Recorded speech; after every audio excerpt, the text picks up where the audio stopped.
Another story, this one about Adam and Eve. It is the one we all know. It's among the first stories we learn in Sunday school. It's the creation story of humankind, where Eve being made from Adam's rib. For generations, this simple story in many places has been co-opted and distorted. The ancient word here for rib is used in other parts of the Bible to describe the side of a building or side chambers of the tabernacle, as found in Exodus 26. It is used to describe the temple in 1 Kings and in Ezekiel 41.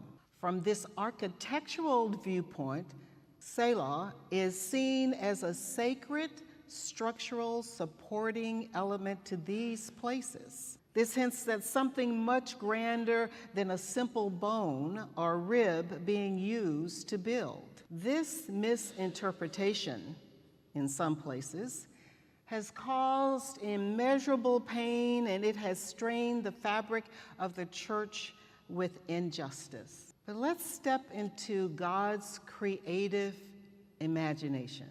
What if we have been reading this passage wrong? What if the rib was not really a rib? What if the very act of creation described in Genesis 2 is a foundational principle for equality, for partnership, for love?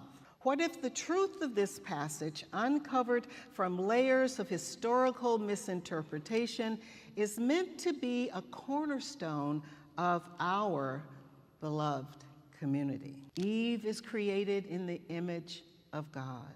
Her worth comes directly from that sacred act of creation, just as does Adam's. Consider Adam's response when he wakes up and sees Eve, his declaration that this is bone of my bone and flesh of my flesh. Adam's reaction is not of a master surveying his new property. Rather, it is a joyful, spontaneous celebration of one who recognizes that something significant has just happened. Adam recognizes Eve as his equal partner. He sees a kindred spirit, a reflection of himself, and is overjoyed to have a companion suitable for him, suitable for the celebration of God's creation. But let's not step out of God's imagination quite yet. Ultimately, the story of Genesis 2 is about community. In Genesis 1, God surveys all of creation and declares it is good. But in Genesis 2, there is one thing that is not good, and it is not good that man is alone. So God creates a partner for man. Human beings were created for relationship, for partnership, for connection. We were created to accompany each other on life's journey, to live, to love, to lead. So you see, this story of Adam and Eve is not just a Bible story. It's not just a biblical tale.